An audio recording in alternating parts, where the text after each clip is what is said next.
Chapter 8. My daughter. Paige opened the door and everyone slowly exited, except for Adam. It looks like he wanted to talk to me. Well, I just hope that this conversation, whatsoever this is, will not be more awkward as it already is, or embarrassed, or uncomfortable. All those words I can imagine. I'm looking quick down as I lean against the door and looks up to him.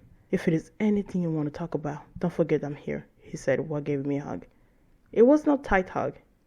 I felt, I don't know, quite a safe in a really strange way. But he gave me a hug anyways. We looked at each other for a while before he spoke again. I spoke with your father, by the way. Regardless, you probably heard what happened to them lately and they are upset for their own safety. I said. I didn't quite have understood what he meant by that. But I pretend that I was aware of whatsoever he spoke about. So Leon's going to be back here tonight. We had come to the conclusion that Leon's living in the guest room with you. He said, "Whoa, hold on a minute. I didn't know anything about it at all. Nobody told me about it. But at the same time, I could not even say something because technically it's not my home. It's quite like, how am I going to explain that? A rental home that my family owns. So therefore I could not say anything against it. Looks like Adam knew that it was a rental house. Otherwise he would have not said it or mentioned it, especially the thoughts of how good contact he has with the rest of the family, says himself. But who gave the permission, I ask? Your parents. But they don't even, I said before I completed my sentence. I had to think again. Even if we think it is unpleasant, we could not say anything, especially in front of Leon's father himself. I felt completely stiff in my body. Could not even move a single muscle. We're just standing there. Didn't say any word or react. He just have to tell us when he is on his way, Paige says while pushing me backward. Adam turned around, walked towards the car. Paige closed the door, turned around and looked at me. I felt it, and I saw it. But I also felt that I was in my own world. She tried to shake me, to wake me up. A short while later, I felt it. I was touching my head at the same time. I held her arm at once. Are you okay? She asked, as she gave me a hug. One hand on my shoulder and the other comforting my back and forth. Closing my eyes in the meantime, I felt that I actually needed a shoulder to lean or something to tell me, something to hold me through the rest of the evening and the night. Because who knows what else is going to happen. We are hearing that someone is coming towards us. We bend our head to the side while the maid is coming towards us. At the same time, we lower our hands. And I open my eyes. Ma'am, should we get the guest house ready? Or one of those rooms downstairs for Leon, she asked. How many times do I have to tell you that you don't have to call us ma'am? Paige asked as she held May's hands and smiled. She had been working for us for ages, ever since she arrived in the country, and at the same time had her first child 7 years back. And we have seen the child grow with us, so she is a real sister, and at the same time, she is a great inspiration for us. Oh, her story, oh my god, is completely unique, and one of the reasons why we do what we do. But guys, that's a history for another time. Irma, what do you think then? I ask. Are you asking me my opinion? Yeah, whatever you think is the best. You already know the situation, as I said as we walked to the living room. Try to have eye contact with her, but noticing that she's looking down. She's nervous. Understandable. Paige, on the other hand, is on her phone, moving everywhere. It looks like she's taking pictures, trying to find a good signal, despite the fact that we have good network. Of course, it's a bit difficult to understand what she will actually do it. I'm gonna make it ready for him then, says Irma and went towards the kitchen. I turned to go upstairs. Paige is pulling my top, so I take a few steps back. I'm looking at her before I'm looking at her phone. She is on the camera, but not the one that you usually use for taking picture with, but the one that you are scanning for unknown device, whatever it is, a microphone or camera that we don't know about. Actually, I didn't thought of that.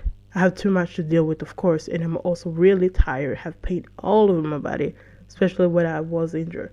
Good thing that she's taking precaution though. If it was something, I felt I had to say something. Alright, Paige, I will go up and take a shower. Tell me when this food is done, I said loud as I went upstairs. Paige nodded his head, gave a thumbs up, and then looked back down at the phone. While walking upstairs, I stopped to see how the damage is.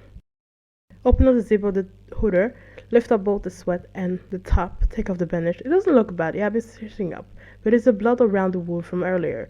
As I took down the top, I'm noticing the blood that was also on the top. I took off the top and the sweater and put on the hoodie, as it was kind of big for me anyways. I kept walking up the stairs as I was holding the clothes in one hand, went directly to the bathroom, putting the clothes and on the dirty clothes in a laundry basket, turned on the tap and washed my hands into it was completely clean, at least into I could not see any blood.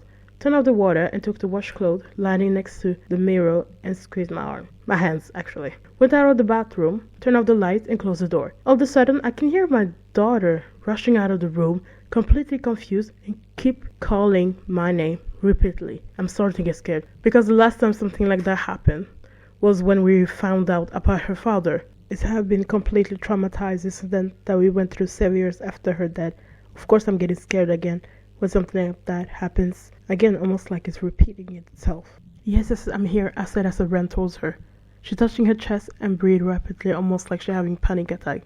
I'm shouting at Uruma and asking her to bring cold towel that I could put on her chest.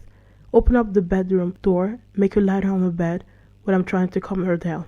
Feel like she's shaking, sweating, and really hot as I get up out of the bed. Uruma come quick into the room with the cold towel and water bent to the same level as me, put the towel on the bedside table and the cold towel on the forehead. She gets up, walks to the window and opens it. I'm looking at her and thanking her and ask her to wait outside and close the door.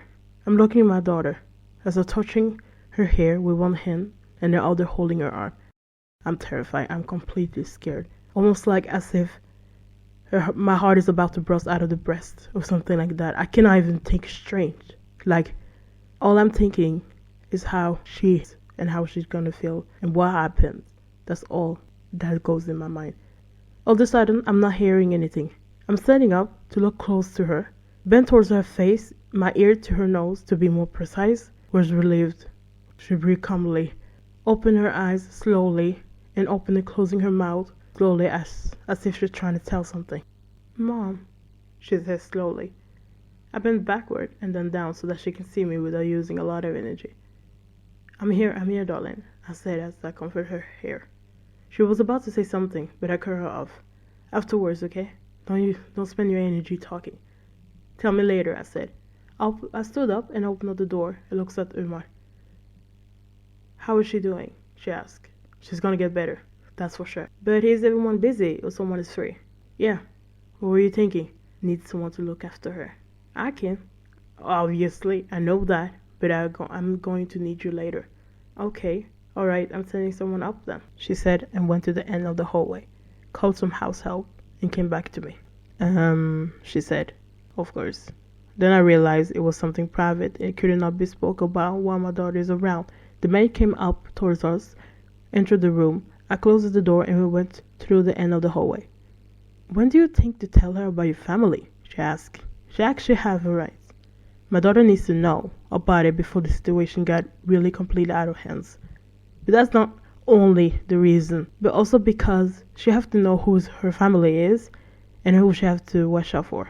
I only have been waiting for her to get older than when she is, but I can see that is impossible. It's completely impossible to wait that long. Better to do that before Leon comes back. Then it will be easier to her to handle the situation when she is in the game. The fact that she knows. Then, Caesar. This is actually true. You're right. Do you know what we gotta do? I said. Put the dinner off into Leon's back. That's the first thing. And then I will come to you and then we will talk about the next plan. But don't let anyone enter my daughter's room. No matter what, I said. Even Paige? Well, when it comes to Paige, it's not a problem. Just make sure she keeps it a secret from the rest of the team. The same goes for you as well. The man, like I said, turned and walked into one of those rooms on the side. I walked towards my bedroom, take off my clothes, and take out the towel from the drawer and put it around me. And put my hair into ponytail so that it gets out of my way. I take out my comfy clothes and my junk clothes, whatsoever you call it, and put it in my bed. I picked up the clothes I was just wearing, walked into the bedroom, and closed the door. I throw those clothes in the laundry basket and turn off the water. I wait for a few seconds before I started to shower. After half hour later, or maybe a little bit more than that, I get out of the shower and go straight into my room. Started to dry me up, change the bandages, put on the evening cream, and started to dress up. I put the towel on my bed and started to find my clothes for tomorrow so that I don't need to stress the day after. As I was doing that, I see Paige coming towards me. She's looking at me and smiling. Are you alright? She asked. Yeah, I'm good.